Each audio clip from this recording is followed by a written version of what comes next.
In an era with no police, state, how do we fight crimes of passion such as rape, domestic abuse, etc.? Matt?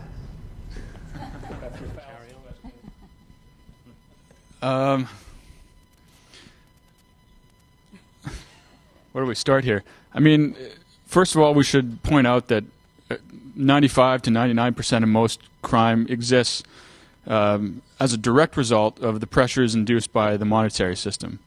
And probably the rest could be said to indirectly be related.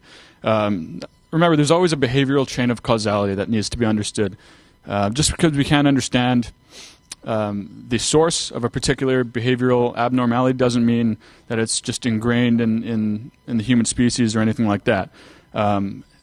Also, we're not claiming that we can get rid of 100% of all crime or every form of behavioral distortion.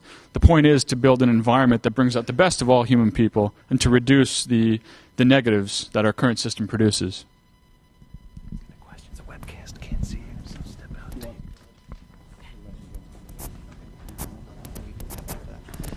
I would add to that in an environment that is as positive, at least intuitively positive, as what we're talking about, any aberrant behavior after that point, in almost every respect, would be a mental disorder, a medical issue. There is something going on up here, likely, that has triggered a misbehavior, and that's a medical thing that we can help people and learn from and try to figure out the human condition even better. I mean, we do a good job of sabotaging our own human condition as it is in this system.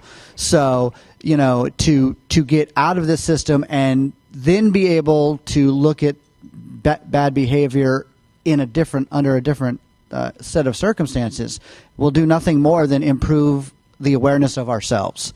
So for me, questions like that it's more of a medical thing. It would be helped. People would be psychologically and medically helped, but not like medically, here's this pill, but medically in a more scientific, traditional sense.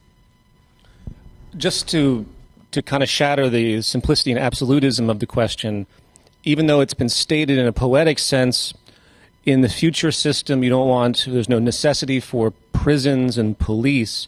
There's something I've termed the humanity factor, and that's this causal element. There's a chaos to human development. And to say you can weed out, either biologically or culturally, every type of offensive behavior is very difficult. It doesn't mean you can't reduce it to a fraction of a percent based on where we are now. So in James Gilligan, who's a tremendous thinker in violence, he makes the statement very clear. It's a public health issue if you have somebody who's so aberrated to remove them from society.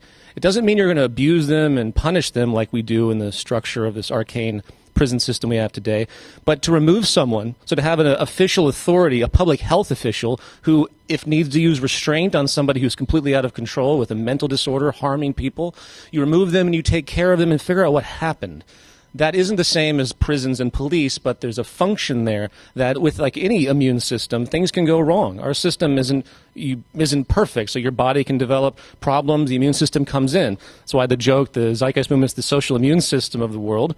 It relates to a different level to say that we're actually trying to get rid of all these other aberrancies to reduce all these problems because of this cancerous system in general. So I hope that makes sense. It's an absolutism that's really a fallacy, as Matt pointed out in his lecture.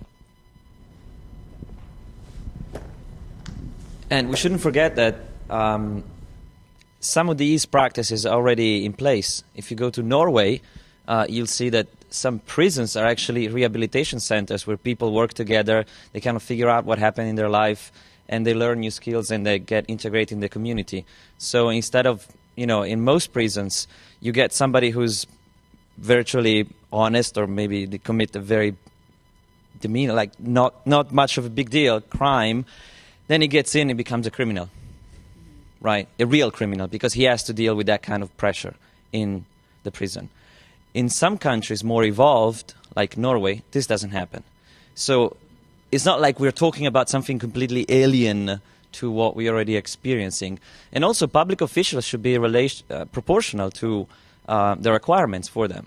So the question, how would you deal with the rapist or in the future if you don't have a police? Well, you're going to have the proportional number of public officials to the crimes that you have. So you're never going to be out of public officials to take care of that situation because it's an evolving process.